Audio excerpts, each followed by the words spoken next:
Start recording. Maybe. Okay, there we go. Great. So first of all, hello, and thank you all for joining us for what we believe will be a valuable and enlightening conversation about career development focusing on the Bay Area market. This event was the brainchild of Arthur Mendez, the NorCal Club's finance manager. We're very excited to hear from our panelists this evening. First, though, what are we doing here? What is this all about? At its core, this panel discussion is an engagement opportunity targeting young alumni, those who are aiming for a career change, and people interested in hearing more about navigating the Bay Area job market. We will be listening to a diverse panel that will share about their jobs, career paths, education, and skills required to be successful. We have yours truly moderating the panel and providing general guidance to our discussion. I'm Joshua Blissett, and I humbly serve as the club's president. We expect our conversation to last about an hour, and then we'll have about 30 minutes for Q&A at the end. Feel free to put your questions in the chat as we go along, but know that we may wait till the end to address those. Thank you. We're also going to ask you to put your job title and where you live in the chat. This will help us gauge our conversation a little bit as we progress. We have a set of questions that we kind of reviewed ahead of time, and we can, I guess I'll use another football reference. We can call an audible along the way and ask different questions that might suit our group a little better. So now let's thank you, Justin. Let's meet our panelists. First, we'd like to welcome Scott Shill. Scott's currently a senior hardware manager at Meta, working on the next generation of AR wearables. He previously held the same role at Amazon, designing the hardware for the EchoFrame smart glasses, and at Fitbit, where he led the design of multiple fitness watches. Scott graduated from Auburn with a degree in electrical engineering in 2002. Thanks for being here, Scott. Wendy Collins. Wendy launched her career in 1997 after graduating with an industrial and systems engineering degree from Auburn. Her career spans 25 years in the data science and strategy field and includes both corporate and consulting experience in a variety of industries for household name brands like Delta Airlines, Turner Broadcasting, Macy's, Western Union, and the U.S. Army. Wendy runs the Catalyst Partners, an independent consulting firm that specializes in business transformation through the application of data and advanced analytics. Good to see you, Wendy. Justin Saia, we met Justin's grandfather. Justin is the acting vice president of marketing communications for Silicon Valley-based Bloom Energy, tasked with leading brand, public affairs, and communications globally. He's also an adjunct faculty member at the Whitman School of Management at Syracuse University. Justin graduated from Auburn with a BA in philosophy in 2007 and is currently serving on the Harvard College of Business MBA Advisory Board. Thanks for being here tonight, Justin. We appreciate your time. Thanks for the invite. I got my whole family here, so the pressure's on. Don't mess it up. Just don't mess up. Last but certainly not least, Joanna Hudgens. Joanna is currently a hospitality and wine professional at Bricoleur Vineyards in Sonoma. She graduated in 2016 and holds a degree in hotel and restaurant management from Auburn. She works closely with the winemaking team, culinary partners, distribution sales team, and some of the top food and wine charitable organizations in the United States as a function of the winery's philanthropic outreach. Thanks for being here, Joanna. Before we get rolling into the questions, I kind of wanted to do a round robin for all of our panelists here, and maybe we'll start with Wendy. Can each of you tell us two or three things about yourself or your career that you're most proud of to date? Well, thanks so much, Josh. Hi, everybody. So nice to meet fellow Auburn alums in the area. I moved to San Francisco about 5 years ago. Lived in Atlanta for 18 years before that. So made the big move pre-COVID and live in the East Bay now. So just on the other side of the Berkeley Hills. 2 to 3 things that I am most proud of. I think one of the things that my Auburn education taught me was to learn how to learn. And it has really afforded some really interesting career opportunities, some of which were just lucky timing and some of which were, working hard to be in the right place at the right time. But I started my career at the Army. I was not a green suitor. I wore green only if I wanted to. But I worked on a project where I was helping determine how we were going to use unmanned aerial vehicles in the battlefield. And this was back in the late 90s. And today, now you know those to be drones, and they are ubiquitous in all of our Army and military operations. So it's kind of cool. I'm really proud of the work that we did back then. We did computer simulation models to figure out the best way to use drones on the battlefield, and how different groups work together in order to be able to compete in a new environment, in a guerrilla style warfare. So very cool. I also had the auspicious misfortune of working for Delta Airlines on 9/11. And so, as you might imagine, that was, while not necessarily something that I am proud of, what I am proud of is being part of a team that 3 days after every single airplane in the United States went down wherever it was, I was on the team that helped bring all of those back on a regular rotation, and brought passengers home, brought pilots home, brought flight attendants home, so that we could think and figure out how to restart the airline industry again. And then I'm also really proud, and part of it is because this is where I met my husband, but I worked at Macy's for a while, and I started their data science team. And my very first project there was a size optimization project. It used to be that when you walked into a Macy's, let's pretend that you're going into the men's shoe department or the ladies' dress department, there would just be one of every size, regardless of how many people wanted the mediums or how many people wanted the size 11s. And so I built the first math models to tell them how to stock each store with the right sizes of apparel and shoes in order to maximize demand that was local to that particular store. So just have had a chance to work on some really interesting things, and just grateful for the opportunities that Auburn helped kickstart for me. Thank you. Very cool. Scott, you want to tell us a couple things you're proud about in your career or life in general?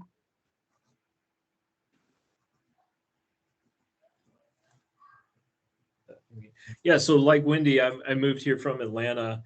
It was about 8 years ago, where I was working in the telecom, utilities, things like that, scientific measurement equipment. And moving to Fitbit was kind of a career goal of mine, is to break into consumer hardware. And it allowed me to work on products that were mainstream. I like to joke, I've had Super Bowl commercials for my products. I've had Saturday Night Live make fun of my wristwatches, the butt of jokes on TV and sitcoms and things like that. The president wore one of our watches, right? He wore one of our GPS trackers. So it was kind of cool to see, getting to a point where I could get products that people understood, right? And that was like something I was having trouble with when I was working in the telecom industry and utilities, was not everyone understood what I did for a living, right? But now everyone's like, oh, I have one of those watches and it's broke. How do I fix it? So getting to the point where it was working on something mainstream that people could understand was really like what I was trying to do. And now I've been able to navigate through these companies, the large FAANG companies, and kind of pick and choose which products I want to work on. And working on AR in general going forward is, to me, the next, I use the word bubble lightly, but the next bubble, right? And so I've just been moving from bubble to bubble, right? So right now, AR, VR, that's the new hot thing for my industry. So I'm squarely in the middle of it. It sounds like your job is a lot about adaptation and innovation. And once you've innovated, now it's time to adapt and move on to the next thing, right? Absolutely. Absolutely. Yeah. Very nice. Joanna, let us get to know you a little bit. Sure. So I'm from Chattanooga, Tennessee, and I moved out to Northern California immediately after graduating in 2016. And I have worked for a few wineries, one being the largest family-owned winery in the United States. It's been quite a whirlwind, but some things that I've been able to accomplish in the short 6 years that I've really had my career. I hold certifications from the top 3 globally recognized education entities for wine and spirits. I launched my own personal wine company this past year. And something that I didn't realize could go hand in hand with working at a winery is participating in so many food and wine and children's charities in the United States. I get to work closely with the Emeril Lagasse Foundation and the Frankie Lemon Foundation, which are 2 education platforms to help underprivileged and special needs children. So that's something I didn't realize I could do with working in wine, and that's been really incredible for me. Very cool. Justin, you think you can keep it to 2 or 3 or? Well, my grandfather took up half the time already, so I'm afraid I'll have to be very brief in my remarks. Yeah, I'll just keep it to one thing. We've already done the bios in particulars, but I think the thing that I focus on and what I'm most proud about is really having greatly benefited from the wisdom and guidance of others throughout my life and my career, and owing, I think, much of my success directly related to the willingness of others to recognize and unlock my potential, champion for my success and for my opportunities. And so I think for me, I've dedicated some small portion of my life and career to trying to give back and pay that service forward. That has manifested itself in many different ways, whether that's mentorship to young people, whether it's teaching and service as an academic, or even academic board service. All of that work in my career is really geared towards educating and empowering the future leaders of tomorrow, and educating and empowering young people. So there's the saying that the greatest gift we have to the world is the gift of wisdom for others to follow. And I truly think that is a great way to see the world and a great way to live your life. And I have found great joy in playing some small role in the success of many of those I've touched. You heard maybe that service comes from the adage of my grandfather who joined the call earlier, if you caught that. But I see a few of those friendly faces that have been along my career path on the call tonight. So I think that's what sticks out for me the most and what I'm really passionate about. Very nice. We promised you a diverse group of panelists. I think we've got it right here. Some tech-oriented folks, wine business. So let's dive in here. So Wendy, when did you know you were going to be doing this job? Or did you know you were going to be doing this job when you were college age? Oh, goodness. I probably have the most unique answer of all 4. I decided when I was in 11th grade that I wanted to go into data and analytics. I went to a career fair, not that different from this, except it wasn't virtual, it was in person, and I was a high schooler at the behest of my pre-calculus teacher. And I met a woman who was studying industrial engineering at Texas Tech at the time. I grew up in Texas. And she described what she was studying, and that just struck a chord with me. And I remember the next day going to the library during my my study hall hour and looking up everything I could to understand what industrial engineering was. And so I think I'm unusual in that way, and I feel very fortunate. I chose Auburn, not because I'm from the Deep South. I didn't even know anything about Auburn. They were just one of a handful of schools back in the early 90s when I was graduating high school that actually offered the program of industrial engineering. So and when I went to go visit, I just fell in love with the campus. I fell in love with the school spirit, being an SEC football school, resonated with my high school football Texas genes, right? So, and it just wound up being exactly what I wanted to do. Now, I will say, when I was going through school, there were times when I thought, gosh, I really hate some of this part, but I never could figure out what I wanted to shift my major to. So I took an internship the summer before I graduated, and learned very quickly that I hated the manufacturing side of industrial engineering, and made sure that I skewed the last of my senior courses towards what used to be called operations research. Now we call it data science. And just have never looked back. So, you've heard I've worked in a lot of different companies, a lot of different industries, but all in the same discipline of operations research, decision science. It's cool. It's first, I mean, sticking with football themes, it sounds like it's a little bit like, you decided in 11th grade that you wanted to play in the NFL, and you were a tight end and maybe not quite good enough for the NFL, but wanted to get into coaching instead. It's starting with a passion, starting with a focus, and then figuring out within that discipline what direction to move into. Is that a reasonable approximation? Maybe. I think I would say I wasn't a tight end. Instead, I was a running back. So okay, there we go. Running back. Still. Nice. Justin, when did you know you wanted to do your job? Did you know when you were college age that you were going to be doing what you do now?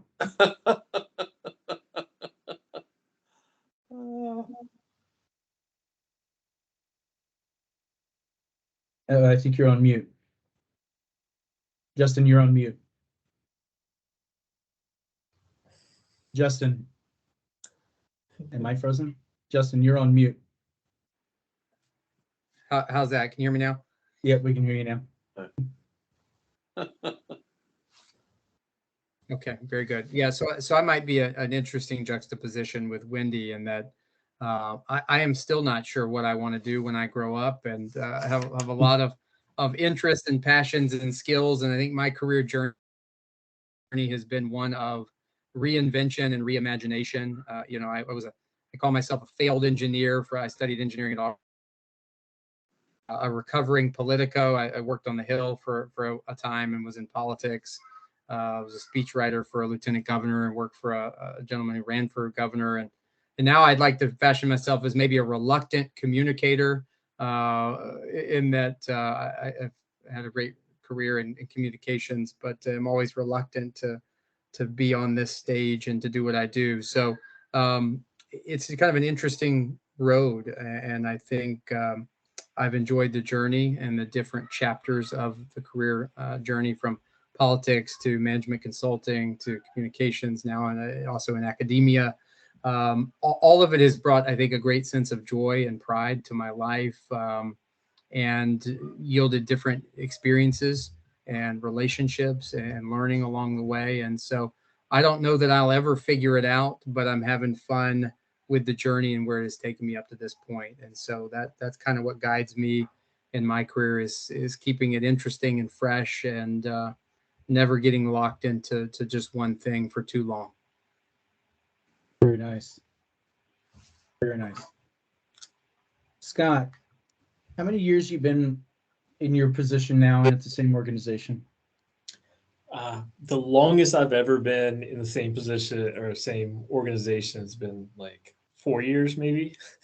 Yeah. So that's kind of the reality. The new reality of working in tech here is that not many people stay in the same job for long periods of time, and work for the same company for long periods of time.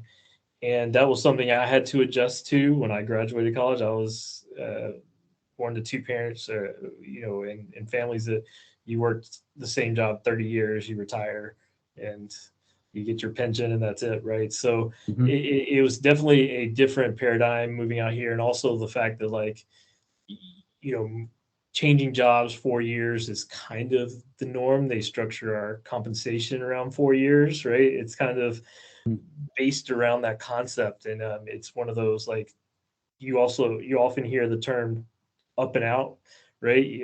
Up or out, where 2 years up or out, like you know, if you're not moving up, you're moving out, right? So you kind of see a lot of that mentality here in the tech industry, and it's definitely different.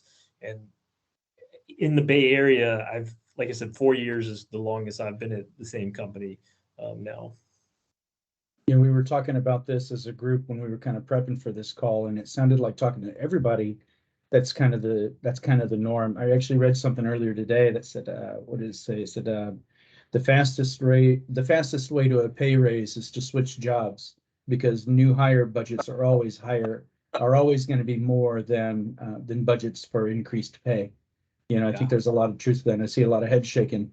I don't know if the time of working for one company for your career and retiring with a pension, it feels like that time has maybe passed us by in the United States. Maybe history has grown out of that time into kind of a new reality. And I'll tell you, most people that I know who are retired or semi-retired have all moved into consulting late in their careers, and it seems to be kind of the common path there.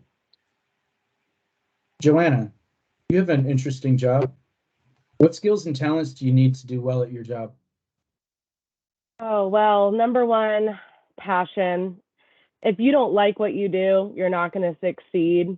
And sometimes I work 60 hours a week, sometimes I work 80 hours a week, and I'm always in front of people. I don't work in front of a computer. I work in front of people in the flesh every single day.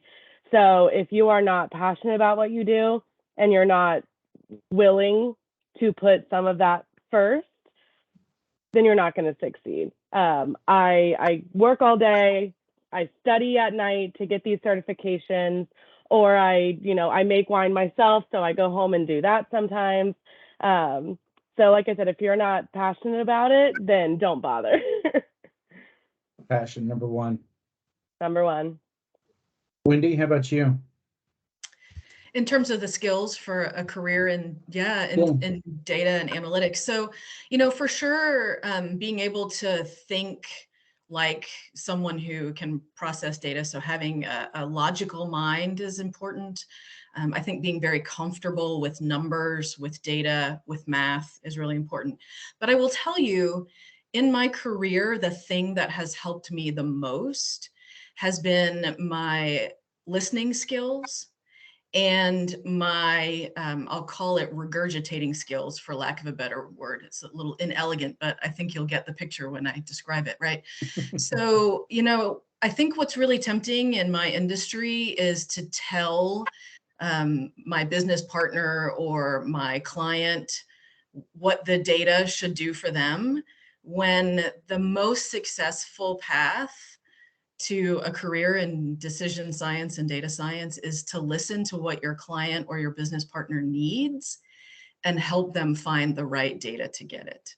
And reiterating back to your client or your business partner that what they said and what they find important, so that they know that you know it, has been the number one skill for success in my career. And I'm sure that bleeds over into every other panelist on here in their career as well.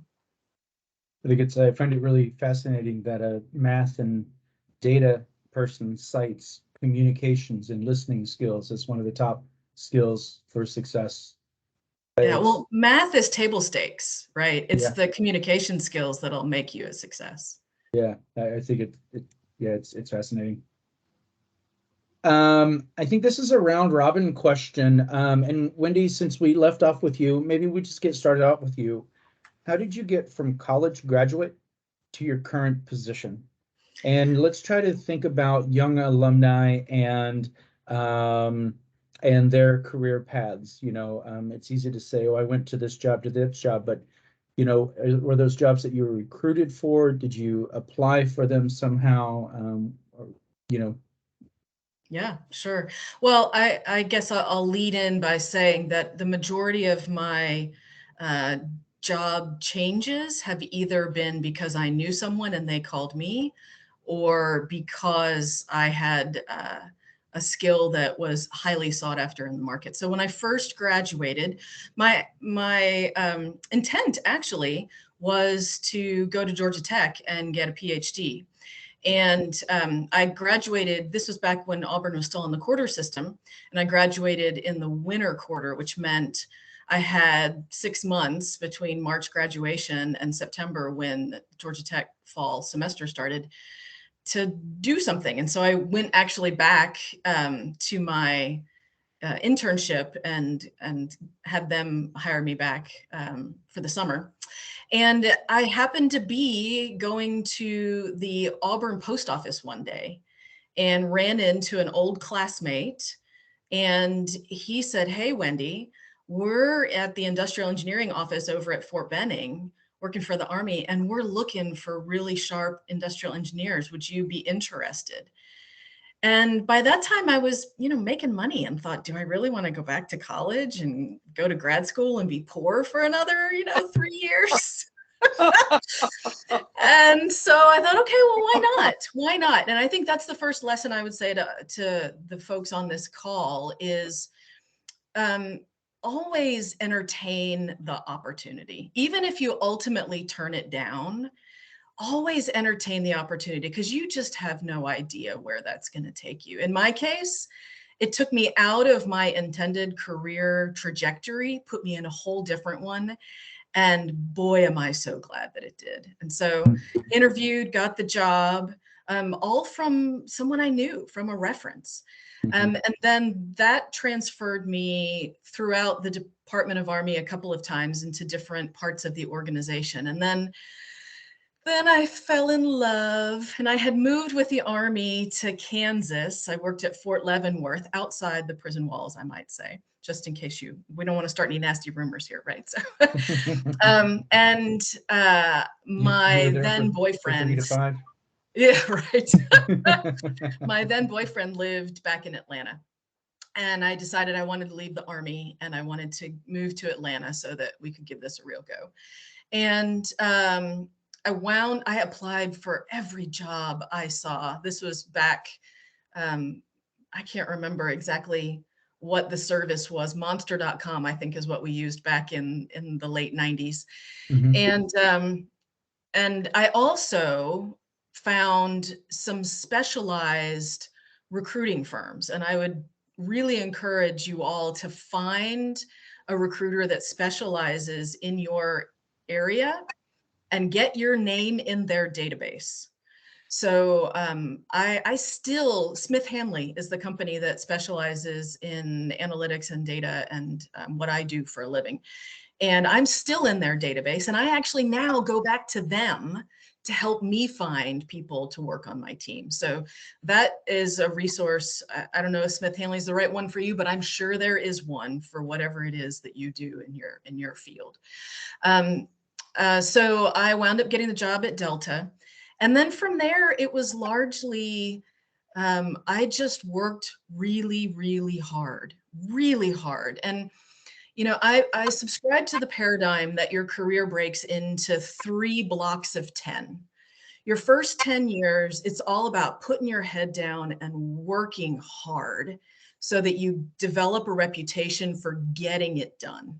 Right? That is your goal in your first 10 years. Then that parlays you into the next 10 years when you have a reputation, so you get a chance to specialize in something. So then you spend your next 10 years specializing in something.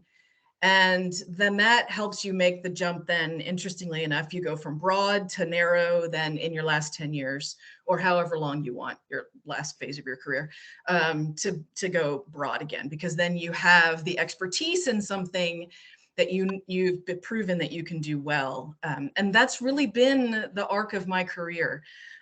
When Delta got acquired by Northwest, a lot of the folks in Delta Technology where I worked, they got pink slipped or laid off because Northwest already had a technology organization. So they all went other places in Atlanta, and that's how I got recruited to go to Macy's.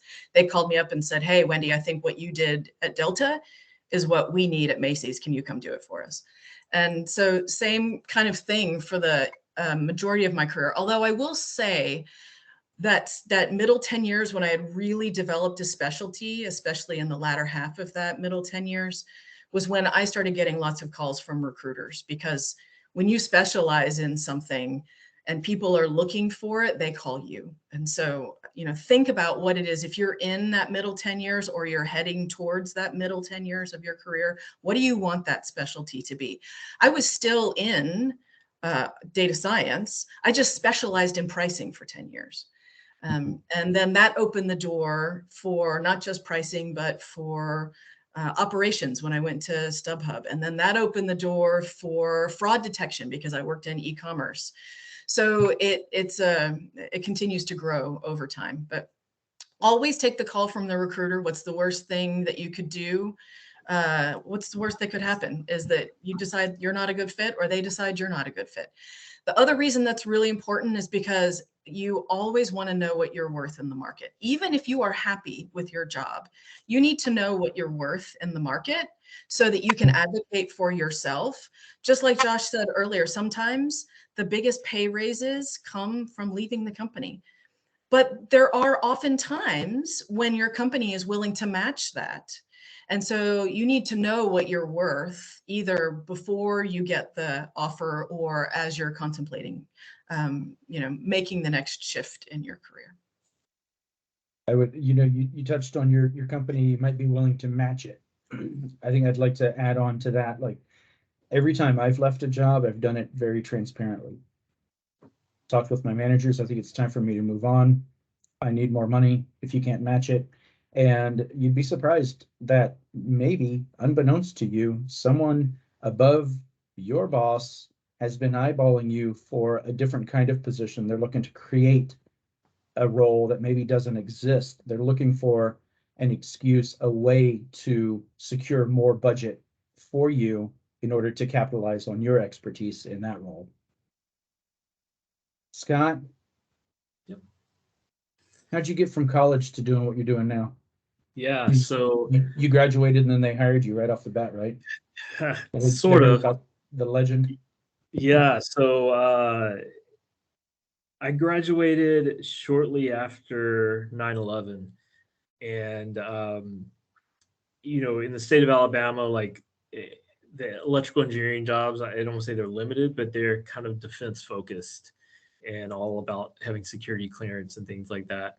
And when 9/11 hit, then it kind of put a stop on all the security clearances and things like that. So it made getting defense jobs difficult. And I remember having on-site interviews with companies at Auburn through the career development services the day of companies were canceling, right? Like they were just like no showing interviews because things had gotten so difficult on their side. So it was kind of a weird situation when I graduated. And I had to go do something I wasn't expected, was to work at a Navy ship systems down in Pascagoula, Mississippi, which was not in line with my career. I was thinking I was going to do networking and network electronics and things like that. And so I took that role and really learned a lot about how to work in an engineering environment, more so than like engineering skills. I worked how to work in an environment like that. And from there, getting out of that was very difficult, right? So once I was in that type of work, it didn't translate well to other types of work, right? And so that was like the big thing that I would say is it's hard to market yourself with skill sets that no one else needs, right? So no one cared about what type of radar we use and things like that back then outside of Northrop Grumman, Raytheon, and L3, which I could have stayed in that industry, but it was very hard to change industries in that method. So it took a lot of, back then, like you said, Monster, things like that. This was classified ads that you would go through classified ads of the different big cities and try to see if there was anything that matched. And it was really like, hey, I've done this in the past in school. I know that's not what I'm doing now. What I'm doing now shows I can be a professional, right? But really, it's not what I want to be doing. And I'm willing to go in and just start at the bottom and redo my career, right, and restart my career. And so I made that change, and ever since then, it's just led me from opportunity to opportunity. But I think the biggest hurdle was getting leaving Atlanta to come to the Bay Area, getting the consumer electronics companies to look at my resume and respond, job applications, that finding the secret in there. And what Wendy pointed out is the recruiters, if you ever do get the right recruiters responding to you, make relationships with them, keep relationships. The first guy who recruited me out here to Tesla, he still reaches out to me for jobs whenever jobs come up. He's like, "Hey, I got another one. Does this interest you?" And same with my recruiter from Apple. Like, I've made friends with these people over the years, and they reach out to me whenever they have openings that look like good fits. And that would have never happened, without that insight. And I didn't have a large network of fellow graduates or coworkers or things from Auburn in the Bay Area consumer electronics, at least in my group, my class years, right? I didn't have that network to reach out to kind of do any networking. So I think it's take advantage of the networks you can build in the Bay Area, people who are working these companies. Try to find people that you link to through LinkedIn somehow, and just try to break down those doors and knock them down. And that's probably the best advice there, is you've got to find a way to get on these people's radars, because they get tens of thousands of applications for 10 jobs, and a lot of times it ends up they're just hiring people who are referred, right? so it's really like trying to find ways to get referrals into these companies. I've learned it wasn't a matter of recruiters reviewing everyone's resumes. Like, that's not even happening, right? So it's very important to build relationships and networks in this area, and they tend to just hire what they know, right? People hire who they know, hire who they're comfortable working with, or who other people were comfortable working with. So it's very important to find that in and take advantage of, like you said, the alumni network we have here, or just beating down LinkedIn, like people who know other people, and try to make connections that way. So we heard 2 for 2, connections and work with recruiters. Sound like Wendy's career was a little more straightforward. You knew what you wanted to do. You pursued it. You had opportunity to pursue it in a path that was enjoyable to you. Scott, it sounds like yours started out in one direction. You wanted to stay in the same industry, but move in a little different direction. You were able to kind of get over that hump. How about you, Justin? Recruiters, people you know? Yeah, I'll take it a little more philosophical, maybe less practical. I think the biggest thing is there's going to be these very decisive moments in your life that will define who you are and the path that is in front of you. And I think some of you'll look back and realize that some of your greatest failures are actually going to end up to be some of your greatest successes, as they launch you oftentimes into a completely different direction. So the takeaway here is be open to the world around you. Be willing to take a chance, willing to risk it all, willing to do what is oftentimes hard or unconventional. Oftentimes, if it is hard and unconventional, it's probably the thing you want to run towards. That has been my experience in my career, is the things that are easy aren't worth doing, and the things that are hard are probably the right things to be doing and spending your time and investment in. So philosophically, just being open to what the world puts in front of you, no matter how scary it is. There's going to be some amazing things that just happen. You're in the right place at the right time, with the right relationships, with the right educational pedigree. These things are going to happen, and you're going to look back and did you make the right decision in that moment, right? And you won't know that until later in life. On the practical side, I'll just reaffirm what some of my colleagues have said. Saying yes to every interview opportunity is advice I've always given. You can always turn down an offer. The object is to make them fall in love with you, make them choose you, then tell them no. They will always remember you. Those of you who are hiring managers, I always stay up late at night worrying about the ones that got away. What did I do wrong? How did I let them get away? How did they slip through to some other company? It happens a lot, but those are the ones that keep you up at night. The same could be said about your own career. Make them love you. And then if you choose to do something else, we'll always create an opportunity and a pathway for you, and they'll always love you. 2 is education. With the good Dr. Jones on, always be investing in yourself, always be a lifelong learner, multiple degrees and now an educator. Education is the greatest investment you will ever have in your career and for personal growth. So always double down if you're trying to choose between investing in something else and investing in your education. Education should be at the forefront. And then I think 3 is just minding your personal brand and PR. We oftentimes manage that for our companies, but we don't spend enough time on ourselves. LinkedIn, headshots, resume, bio, our narrative, our story. What is our personal brand, right? We're selling ourselves to companies, to people, to other stakeholders and influencers. And so it's much like selling a product, and we need to spend more time on it. Can I just piggyback on something Justin just said? He mentioned at the very beginning, don't be afraid to run towards the things that don't always make sense or seem hard. And I would say, even though my career is kind of like the stock market, when you look at it over 25 years, yeah, it's done nothing but go up. But if you look at it on a monthly, yearly, I went down as much as I went up, right? It was always in the right trajectory, but I was always sometimes going down, sometimes going over, sometimes going up. So I would encourage you to not think about it like a career ladder. Those don't really exist anymore, especially here in the Bay Area with titles being crazy all over the place, right? Think about it as a career lattice. And sometimes to unlock the next really big hockey stick moment in your career, you may even have to go down and over before you can go up. And the example I'll give is when I came to San Francisco from Atlanta. I left Turner as a vice president. And when I came to StubHub, which, Scott, I'm wondering, were we working in the same building? That's I think so. Funny. Yeah, I think when you were a Fitbit, they're in the same building.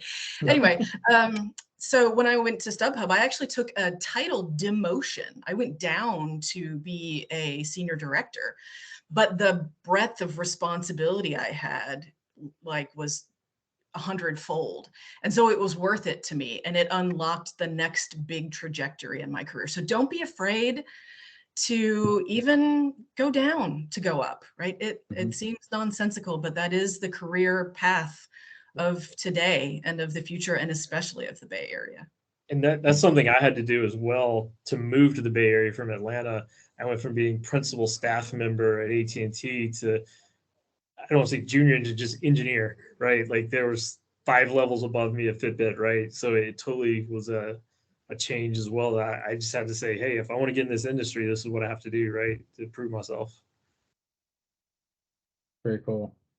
And Joanna, if I remember correctly, you worked in Santa Cruz and then moved up to Sonoma. Were you recruited, or talk to us about that for a minute? So I think for my industry, a little more face-to-face networking is kind of how we do things. Our industry, everyone knows everybody, which is true in a lot of industries, but definitely putting yourself out there, finding people that you can relate to, connecting with them, and keeping in touch if anything, opens up. I find working for people you respect and enjoy being with has been very important for me in this industry. I spend a lot of time with the people who own the company I work for. And when I'm out there selling the product, I'm selling them. I'm selling myself as an employee of the winery and as an employee of this family. And so if I don't like them, I'm not going to be able to sell the product very well. And I don't, I probably still could, but that's beside the point. But I think just finding people you like, staying in touch with them, and seeing what comes in the future from that has been how I've been able to find success and find people that I enjoy working for, which comes into a big work-life balance and quality of work life as well. Kind of like what Scott was saying, people hire who's recommended to them generally. It's not that they're pouring over resumes so much, it's who was recommended. So tell us a little bit about what your day-to-day job looks like. What's your day-to-day look like? Different every day, but always fun. Some days I'm doing menu creation with our culinary teams. We work with Charlie Palmer as our culinary advisor, who is James Beard award-winning chef, has 13 Michelin stars to his name. He comes to the winery, and I work with him for menu creation. I am responsible for pairing the wines to the food. That we're known for food and wine pairings. Some days I'm doing networking events. What do you mean you're known for food and wine pairings? Is that like part of your hospitality program? Definitely. So we have a very recognized food and wine program at the winery I work for. We specialize in small bite pairings. And what our culinary team likes to say is that they create food around the wine. If you go to a restaurant, you order your dish and the sommelier says, well, what are you eating tonight? I can recommend a bottle of wine to go with that. We do things where we pick the wine first and create a menu around that. So we're a little different in that way. It's really fun. We also grow all of our produce on the estate, and I mean, we get our beef from across the street. So it's as local as can be. I go over and help feed the cows that, we're going to be using in the program later. So it's a very fun experience for me.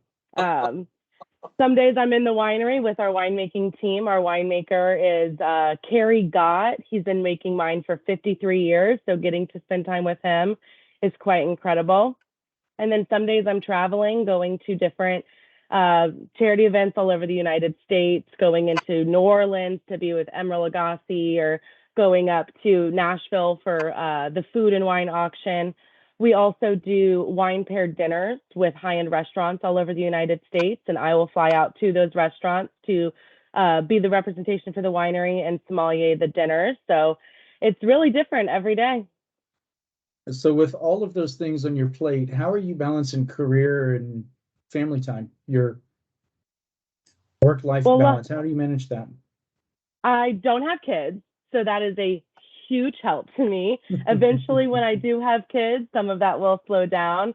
That is one of the kind of good things that I do have about not having kids is one of the owners of the winery, she has an 18-month-old baby. So when she can't go somewhere, they send me. And so I'm reaping the benefits of that a little bit. But I think with the industry I'm in, my work and my life are very commingled. Like I was saying earlier, I have my own wine company myself. I love to do education and certifications outside of work. So for me, when in my downtime, I'm going to a nice restaurant and talking wine and food with, people I don't work with. So I'm probably not the best example of how I'm balancing work and life, because to me, my work is my life, but in a fun way, not in a too much way. I like the balance. That's understandable. Wendy, I know you have kids. How are you balancing your career and family? Sure. I have 3 kids. They are actually, one of them just finished his first year in college. My next one is a senior this year. And then I have an 8-year-old who just started 3rd grade yesterday, first day. So I think, if I don't know where any of our guests are in terms of their life progression, but what I would say is work-life balance is hard. It's just hard. And while I certainly believe that you can have it all as a female professional, I will tell you that that's over the course of a lifetime. It's really hard to have it all at the same time.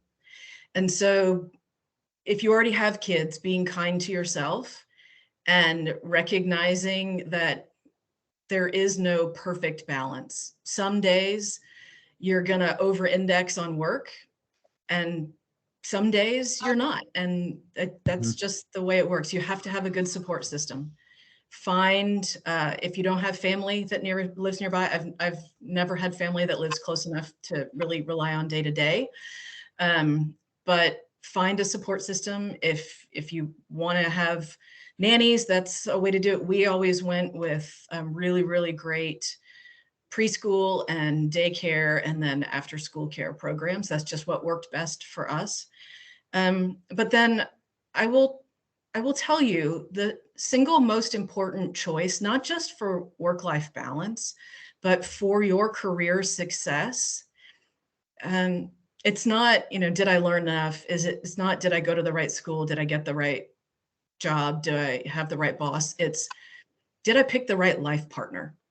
Because, and this is especially for the women that are on this call, picking a life partner that supports your career is important. And don't wait until you're in that hard decision where the other person has a great job and you get offered a job in New York City or Chicago or wherever it is, and you have to make that decision together in the hardest possible moment. Have those conversations early, decide. My husband and I, we every night before we go to bed, we talk about what does the next person's day look like and who's going to have to give in order to make the other person's day work if we have to. It's a constant struggle. It's doable. Please don't hear me say that it's not doable. Obviously it is, otherwise I wouldn't be here, right? But picking the right partner and working hard at it every day and setting up the right support system is absolutely the most important thing. Sounds like a little bit like finding the right compromises between both personal and professional life is kind of the general theme here. Justin, what kind of compromises do you make? Well, this one's near and dear to my heart. A bit of a road warrior. For those who are road warriors, who've spent, just doing some math here while we were having this conversation, 1,400 nights on the road in the last 12 years alone. That's 120 days a year. I've been alive for 13,505 days. So that is 10% of my entire life has been on the road for work-related travel. That doesn't include personal travel, so 10%. So it's a really tough balance.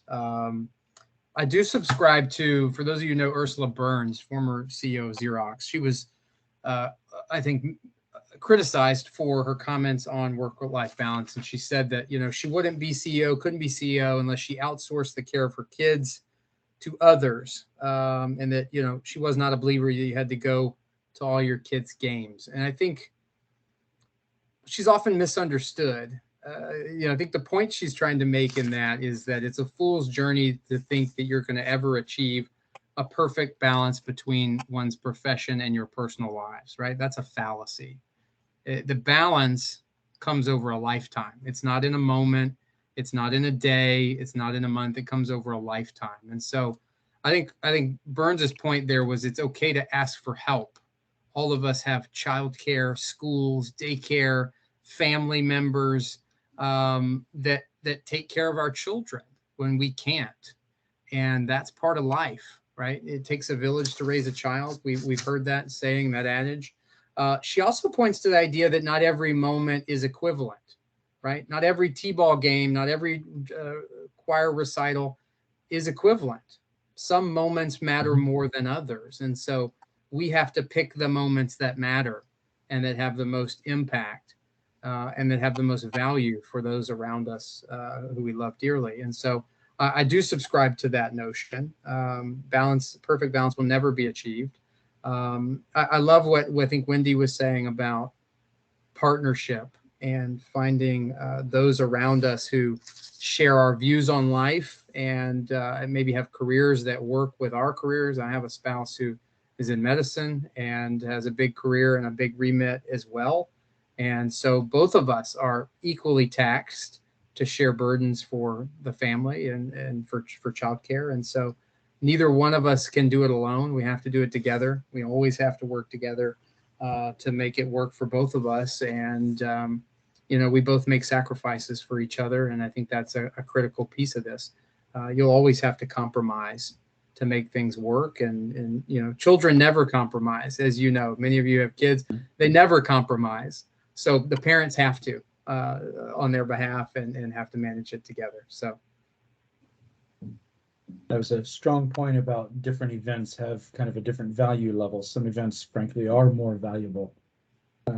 Picking those that are of the highest priority, again, to find that compromise between your work and your personal life. It sounds like a continued theme here. What about you, Scott? You work 24/7 chained to a desk, or you maintain a private life too? Yeah, I did for a while. Right now, my goal is to find roles where that's not the case.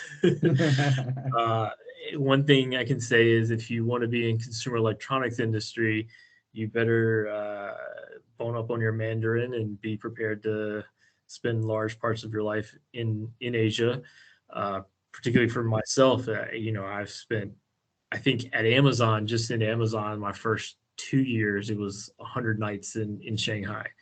And it wasn't like 100 consecutive nights, which was, I think, may have been better actually, because it was every other week, right?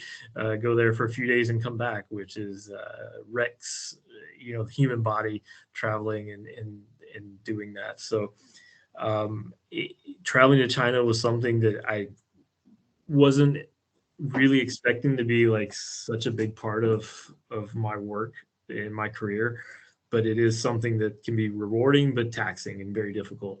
And it's not meant for everyone. Like Justin said, it's very hard to have to carve out several weeks of your life at a time and just disappear and not have contact with people via communications are tough, or time, hour changes, things like that.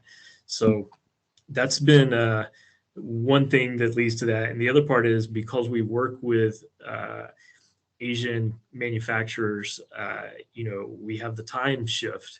So we do our work during the day and then we have to do their work at night, right? So a lot of times it's staying up, 10, 11 o'clock at night to work on their time, to have conversations with them.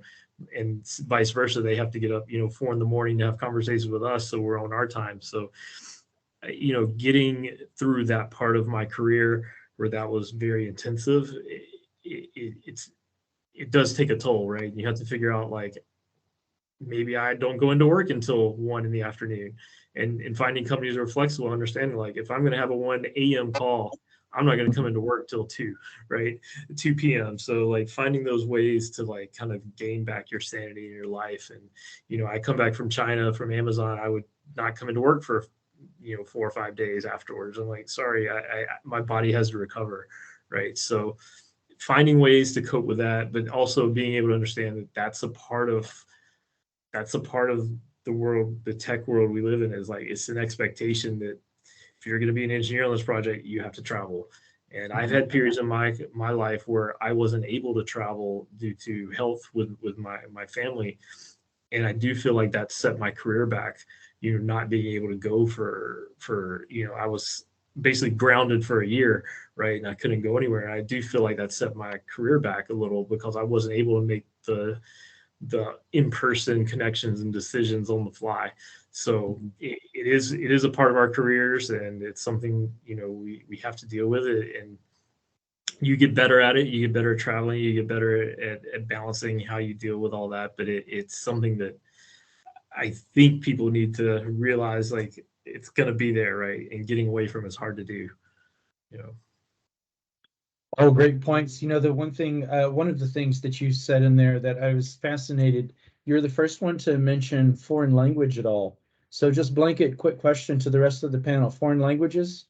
Are we all English focused? We live in the United States. English is king, right? Yeah. Joanna, you speak foreign language? I see you shaking your head. No, I wish. Justin? Spanish would be incredible. Yeah. Justin?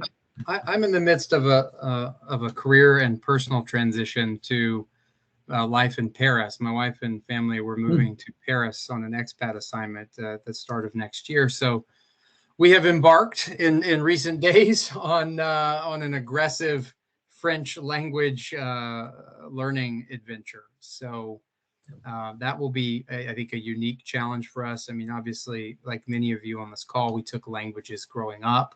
None out of necessity, though, right? As a supplement, we learned Spanish for many, many years, college, high school, elementary school, not out of necessity. This will be out of necessity to live a life that we want to live elsewhere and in a society that will be less open to us without speaking the local language. So So yeah, this is one that I'm kind of excited about, but also all the other feels too, nerves, apprehension, but should be a unique adventure to undertake. Yeah, the Yeah, French are it's- kind of famous for not really being open unless you're speaking their language fluently, right? Indeed, indeed. Yeah. Or as I've been told in recent days, we need at least an effort out of you. Sure. So no. Yeah, it's funny you said that about the language immersion.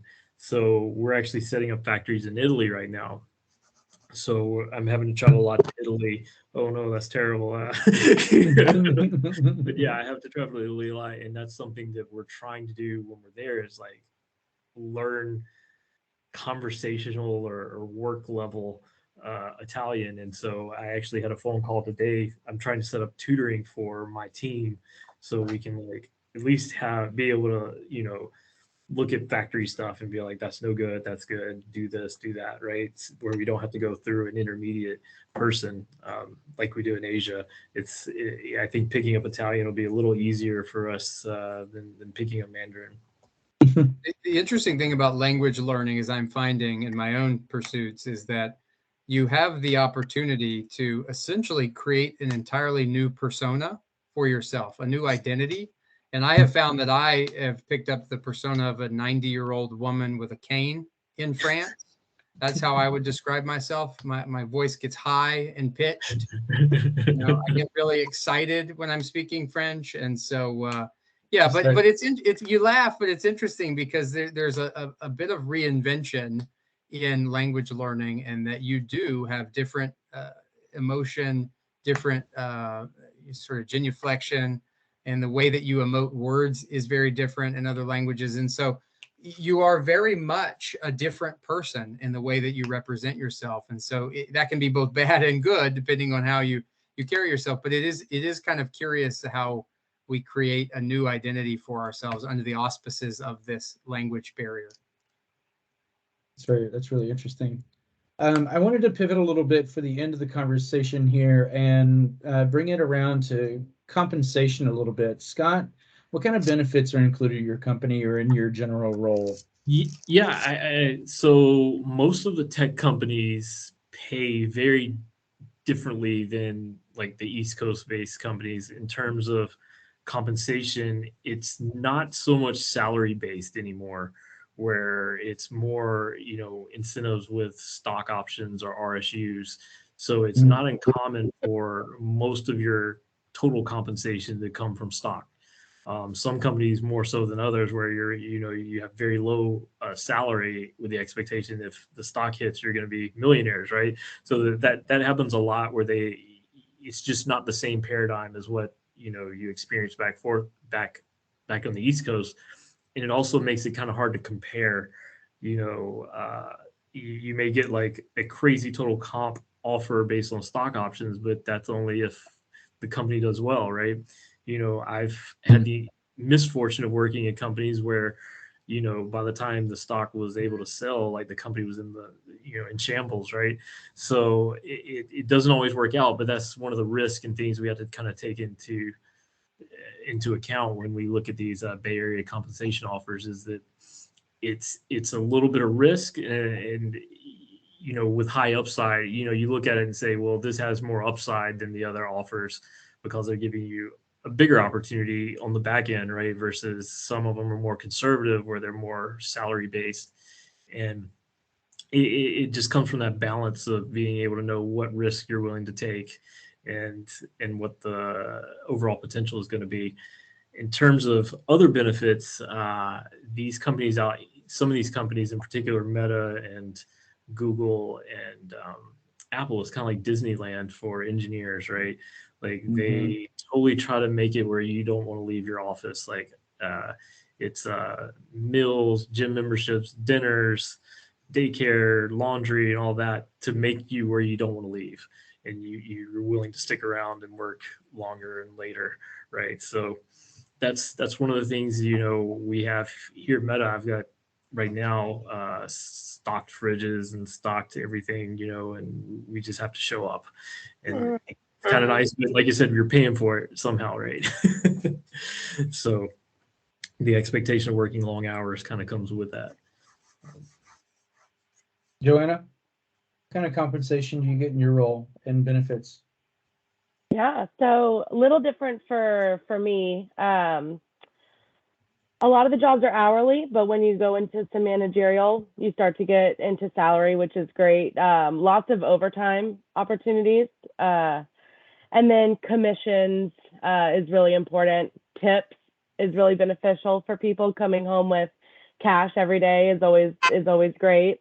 But there's other wonderful benefits that aren't necessarily monetary benefits that we get. I mean, first of all, working in an environment in a vineyard in wine country is something that people travel from all over the world to come visit, and that's your office.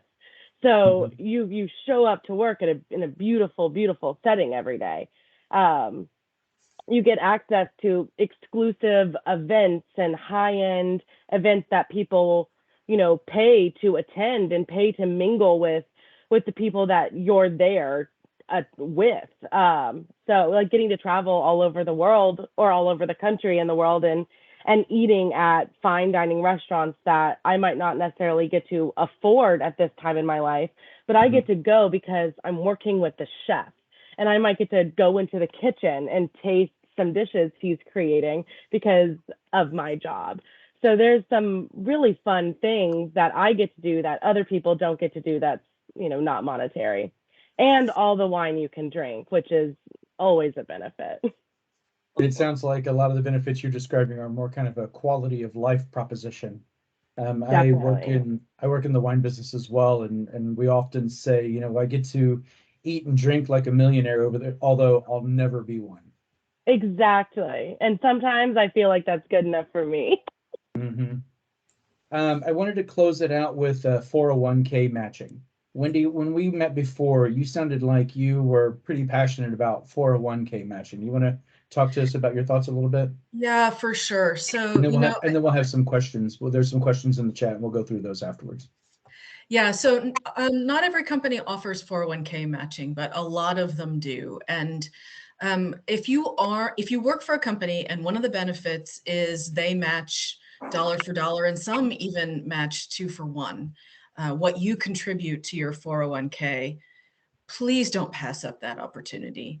I know that it's really hard to think when you're in your 20s and 30s that you don't have the money, especially living in the Bay Area, to contribute to your 401k, but you're leaving money on the table. You're leaving money that your company wants to give you to help secure your future on the table. Please don't pass up 401k matching.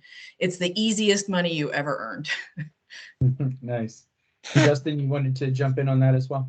Yeah, not on 401k necessarily, just on the topic of comp. And I'll just leave you with this nugget. And it's something that one of my mentors shared with me many years ago. And it was the notion that you better get it on the way in or you're never going to get it. And what we mean by that is companies are incentivized to hire you and to bring you on board at the outset of a relationship. They are less incentivized to reward you and recognize you once they have you. Sadly, that's the case. That's the reality of the corporate world we live in the landscape we're in. But it rings true in that this idea of negotiating on the front end and articulating what it is that you need. And I focus on that word need here, not what you want, but what you need, right? And I found that when you negotiate in good faith in what is necessary for you to do a job, to take a job, to provide for your family, to relocate, et cetera, most employers are actually quite reasonable when you're articulating what it is that you need and why you need it versus what you want. No employer is going to react well to you throwing out wild numbers that aren't grounded in reality because they're things that you desire. But when you need reimbursement for a lease buyout because you're moving cross country and you articulate why you need that you can move faster and you can start the job sooner if you can just get out from under that. Most employers are quite reasonable at providing accommodations. And so I think it's really important for those early in their careers to understand the emphasis of negotiating up front and how we negotiate in good faith on things that we need, not want. Very nice. On the topic of pay and compensation, Caroline had a question in the chat. Do you feel like we here in the Bay Area are at a disadvantage as the world moves to remote work? If we changed companies and started working for a remote job, is it safe to assume we'd face a pay cut? Scott, yes. Yeah. So at Amazon and Fitbit, we had a schedule of where you live. This is how much pay cut you get, right? So I had people on my team move to San Diego from San Francisco. It was an automatic 13% pay reduction right away. Like that was like the tax to move to San Diego to live somewhere nice. You got paid less, right? So we definitely had a schedule, and I think they may have one in Meta, although it's a little different based on remote work now because of COVID. But prior to COVID, it was definitely, you want to work remote, you take this job, you're going to get paid what people in that region get paid, and not necessarily what your coworkers doing the same job are getting paid, which is a strange concept to me, but that was how we did it. And that's, Amazon policy, that was Fitbit's policy. I assume I've seen some glimmer of that in Meta as well, but that's obviously changing with the new post-COVID world, right? They're going to have to relook at that. Yeah, and the other thing I would say about remote work is think about what the culture of the company is and whether remote work is going to get you the career success that you want. There are some companies who, yeah, they'll allow you to work remote, but the culture is such that if you don't have FaceTime, you're forgotten. So make sure when you make that choice that you're choosing wisely for the future. Yeah, I got a great example of that. GE, we did have a round of, I don't want to say layoffs, but work reduction. And the only people they let go were the people who weren't in office. So people remote, cross country, those were, I guess it was easier to do, right? They didn't see these people every day. They're like, yeah, I don't even really know you. You're gone, right? So it was a reality. And so for me personally, I've always felt like that's like Wendy said, FaceTime and being around people and making connections does help in those regards, right? Yeah, I think to reinforce the point I think Wendy made here is that relationships, visibility are all really critical to growing and having the right opportunities and being top of mind in one's career and top of mind with executives and peers. It's really difficult to lead people, particularly your teams, if you don't see them, if you can't look them in the eye and be honest with them and transparent with them and have those interactions that are organic in the hallway, or your employees have access to you where they can pop in at a moment's notice on something they're challenged by or a roadblock that's in their way that you can help them with. And so I do think we're having a really interesting conversation in corporate America and in the world right now on remote work versus hybrid versus full-time in the office. I'm a big subscriber to flexibility, but I'm also a big subscriber of personal relationships and connectivity. People that feel bonded together, people that go through things together, often come out together on the other side. And that is often very difficult to achieve in a fully remote environment. So I think everyone has to really think about where they are in their career, the company, and what they're trying to achieve, and whether there's alignment in those things. Yeah, and another important thing to remember in your career growth is it's equally important to build relationships with the people with whom you work directly as it is to build relationships with people that you don't see or work with on a day-to-day that have nothing to do with the project that you're working on. Sign up, volunteer for those other opportunities. Be on the Women in Technology networking group. Be on the whatever committee so that you can meet people outside of your core project teams. That will get you much more visibility and offer you more opportunities to grow and to broaden your career and your skills. You can't, and unfortunately, that's really hard to do remotely. So Katie has a question in the chat. She lives in Los Angeles and switched to the tech field a few years ago. She's currently a product marketer.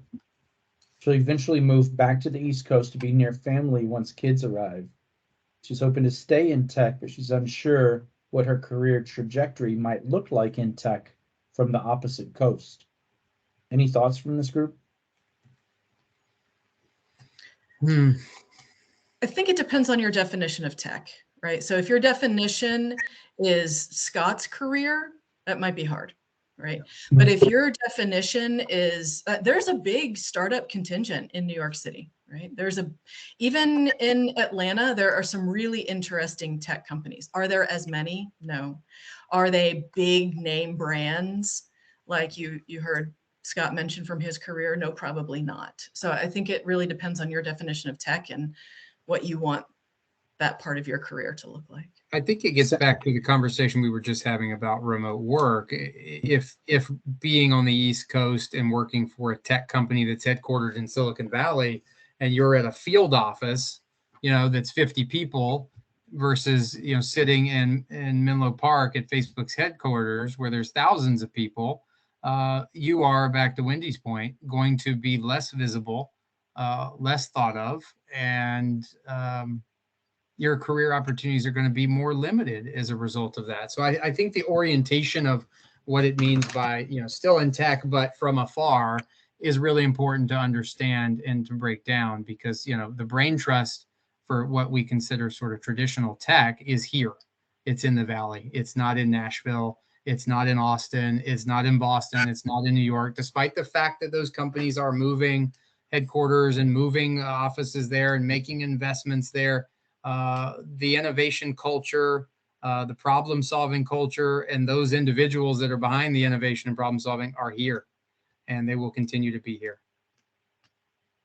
So it sounds like if remote work is an option, then maybe that's a viable option for a while. But Katie might want to start working with recruiters and connecting with some recruiters, like we heard earlier, in her field, who have their finger on the pulse on different markets as well. One point to make here: we had Scott Sandell, who's sort of a famous from NEA, a big VC firm in the Valley, on our board. He was into the office a few weeks ago, met with employees, and I was really struck by Scott's commentary about certainly venture capital, but tech. And Scott said, there's a reason what we do in Silicon Valley is so unique, right? He said, other countries have tried to do this and they can't do it, right? They've tried to create venture capital ecosystems. They've tried to create these large entrepreneurial hubs. No one has been able to do it. The Chinese are probably the only ones who are close at trying to create anything that would manifest itself to be anywhere near what has been created here. The rest of the world is way behind in this space. And, he said, it's unique for a reason. It's hard to do. It's really hard to do. We've invested here. We have a brain trust here. We've created pipelines, universities here, and talent. And we've recruited people from all over the world, the best and the brightest. We've incubated all of this here for a reason. And so it's going to be very difficult to recreate that anywhere else in the world. And it's what makes this area special. So you have to sort of evaluate, do you want to be in tech or do you want to do something else? And there's lots of amazing career options outside of tech and amazing industries and sectors outside of tech. And those are all over the world. They're not here, right? Mm-hmm. So you have to really evaluate where you are and where you want to be and what you're trying to do. And are you aligned and in the right place for that? Yeah, and Katie, if I could go back to what we were talking about with work-life balance and setting up a support system. Look, I don't know your situation, and I would just say that being nearer to family is not the only definition of a support system. There are lots of people that live out here that develop different support systems, sometimes with each other, sometimes with lots of their other options. The infrastructure exists here, like nowhere else, to have a support system that's not your family. Then we had one more question that I think is really valuable. We talked a lot about working with recruiters, a lot about having connections.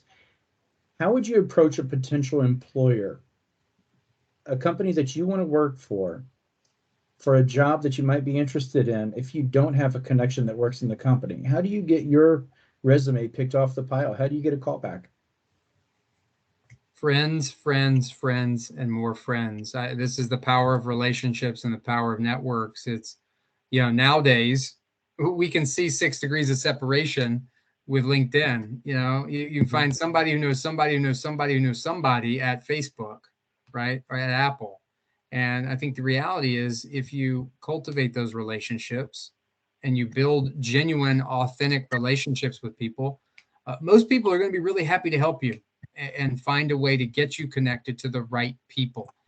If your heart's in the right place, if you've treated those people the right way, most people are willing to help and to create a pathway for you to connect to people in their network, which might lead you to the connection you're looking for to crack the door. And I think, employers in particular are finding that employee referrals, I don't know about this group, but most companies I've worked for have very large referral bonuses, because candidly, the people who know the company best, know the culture best, are the people that work and serve in the company itself. Mm-hmm. And so who's better to find talent and bring in the right people than those who are already doing it?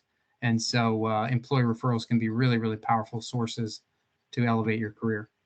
And if you're not the kind of person that enjoys professional networking, that's okay. It doesn't have to be the only way, right? Look to your neighbors. If you have kids, go to the parent socials, meet the parents of your kids' friends, right? There are lots and lots of ways to build a network that if the traditional professional networking is intimidating to you. Yep. I'm sorry, Joanne, I think I cut you off, or Scott, somebody. I cut you off. I was to say, I even have some of the startup companies, feel free to reach out to the founders of these startup companies and just have an introduction email.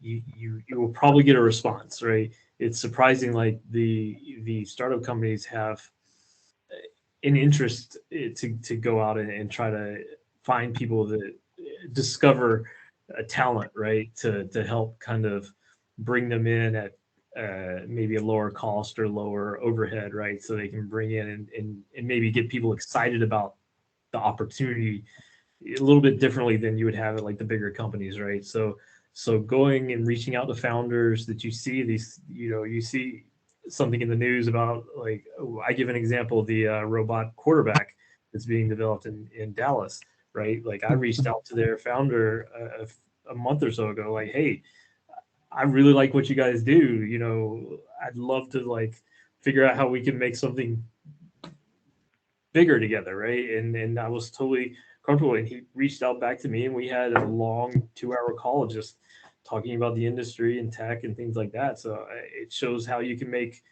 relationships and connections with people, even if it's cold calling, which it's tough to do, but you may not get a response every time, but sometimes you can make inroads with people that way, just by letting them know you're interested and you have similar hobbies and interests and things like that, right? At the end of the day, it sounds like it's kind of circling back around to something Justin said earlier, managing your own brand. If you can't sell yourself, then how successful are you going to be in any role, right? If you're not fighting for a job, I guarantee you the person who gets it is the person who is. Yep. Right. I want to thank everyone for committing their Wednesday nights to us. And you have families and dinners and glasses of wine that you need to get to. And we really appreciate everybody, committing their time to us this evening, especially our panelists, Wendy, Joanna, Justin, Scott. This was really, really valuable. And we really appreciate everything that you're doing and your time with us tonight. I want to take a second for a shameless plug for our Northern California Clubs Scholarship Fund. The number one reason that Auburn Clubs exist as an entity of the Auburn University's Alumni Association is to serve as regional scholarship fundraising arms of the university. The number one mission that we have, in addition to building Auburn community here locally, is to raise money and provide an entryway for incoming students from Northern California to launch their Auburn experience. I put a link to our scholarship fund in the chat. If you feel compelled to contribute to that fund, the university is offering, Wendy, you talked about 401k match. The university is offering a scholarship match through the end of the month. As a club, we're looking to see how much is contributed, and then the club will make a contribution from the funds that we've collected throughout the year as well. So if you feel compelled to make a contribution, we'd greatly appreciate it. I think they're matching up to $2,000.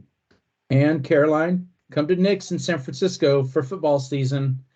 For those of you who are interested in football, enjoy watching football games together as a group. Nick's Crispy Tacos in San Francisco is our hub, our meetup spot. We're going to do a couple of pop-up game watches in the East Bay. If we have East Bay folks, I see Wendy. So it's out in Danville, and all of that communication will be coming through email. So keep your eyes peeled, emails and social media. If you're not on Facebook, we have a Facebook page. That's Northern California Auburn Club. We have a Facebook group that's a little more interactive, Northern California Auburn Tigers. And we're on Instagram at NorCal. Caroline, what's our Insta? At NorCal Auburn Club, I think. I think it's NorCal Auburn Club. So if you participate in social media, we'd love for you to follow the club and the happenings. We try to keep all of our communications on all platforms to keep everyone as engaged as possible. So thank you everyone for being here tonight. Any final words of wisdom? Thank you guys. War Eagle. War Eagle. Dr. War Eagle. Jones, pleasure. Thanks, Dr. Jones, for staying to the end. Absolutely. You guys have a great night. Thanks, everybody. Have a great evening. That